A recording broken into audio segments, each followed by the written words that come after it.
As a youngster, as a kid, I saw the movie The Karate Kid, and I love karate. I always would play around with my little brother, and it was something pretty neat to me.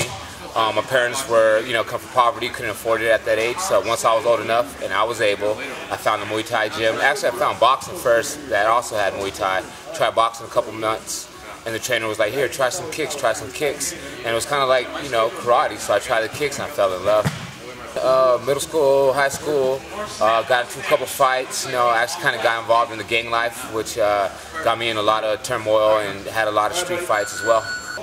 They taught me that fighting for no reason was wrong. My father always told me if someone picks on you, the first thing you do is you hit them in the throat, and that'll stop them from picking on you. I was doing kickboxing for about 3 years before turning professional. I had about 16 amateur kickboxing fights. I won 4 amateur national kickboxing titles. I went to Thailand, trained out there for about a month or so, and when I saw that you couldn't make a long career out of kickboxing, Muay Thai, or at least make a living off of it, so I decided to turn professionally into mixed martial arts. Yeah, I actually saw UFC on TV as I was doing kickboxing, and at that time I was a full Muay Thai guy, like, oh, that sometimes it's boring going to the ground, or it's too brutal, look at all that blood, and look at that ground and pound, like, I'll never do that.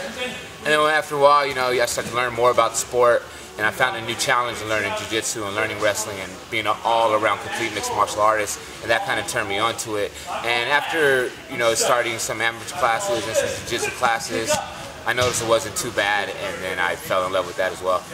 Man, I've sacrificed everything. I sacrificed working a regular job, sacrificed income, living kind of poor, but I may be poor financially, but I feel rich in life. Every day I get to do what I'm passionate about. I wake up, I train hard, I put 4 or 5 hours into the gym every day, and I'm learning every day. It's constant new things, new techniques, new moves, and I'm testing my mind, body, and my soul. I got to eat healthy. I got to be consistent, So not only am I learning physical attributes, I'm learning personal growth as well and leadership, I describe myself a very ambitious person, very motivated, very humble, but at the same time, I know that I have some awesome skills. I'm very dedicated. Most would say I'm a leader in my life. Got a big heart. Most would say that, I'm very giving and I'm helpful. But at the same time, when it's time to handle my business, I handle my business, I can be stern, I can be aggressive, and hold my own, hold my boundaries. So, I strive every day for my personal growth, my spirituality, my leadership, like I said, my mental aspect of the game, and even my personal health. Now I'm learning how to eat much better, how to incorporate supplements into my diet and things like that. So if anything, I'm finding I'm constantly evolving as a person, constantly evolving as a human being. The general public thinks that fighters are all douchebags, or they're just dudes who have big egos and they want to beat everybody's ass, and guys who aren't nice at all and are kind of cocky.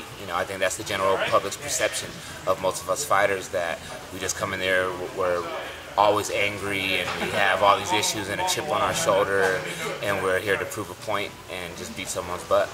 You generally sense my aura, they can feel me out, they could tell that I'm not that first perception that they had in their mind, that stigma of what a fighter is. I think once someone from the general public actually meets a fighter and listens to them, or even does some research about their backstory, they kind of realize that, okay, maybe these guys aren't as bad as what I thought they were. As a fighter, I have a passion for the sport, and when I step into that cage, it's to display my passion, my desire to be the best first and foremost. And me and my opponent have both signed up for this. We signed on the dotted line, so we're aware of the consequences of the sport. So when we go in there, we both have an agreement to put our all into it. And if it takes knocking each other out, that's what it is. If it takes choking each other out, that's what it is. But at least we have awareness and an understanding of this point. So when we go in there, it's do or die, I always have this tagline, fight the good fight. So if you're going to fight for something, make sure it's for a great purpose. Be on your purpose, not just for anything materialistic, not just for egotistical reasons, but have a reason behind it. Fight for your passion, fight for a good cause. Fight for what you believe in. You know, I think a man should always stand up for his beliefs, and at the same time respect others' beliefs, because not everybody sees eye to eye. So you got to agree to disagree sometimes, and that's fine as well. But I think a man is to you know, push yourself mentally, physically, and spiritually, and you know, show compassion to other human beings. And sometimes if it takes a fight to make a stand, then that's what it takes. But once it's fight, it's over. You let it go, and you're done with it. You move on with your life. You know, no matter where you come from, you can always change and evolve your life, and let go of the past and live in the moment, and do your best every day and fight for a great future.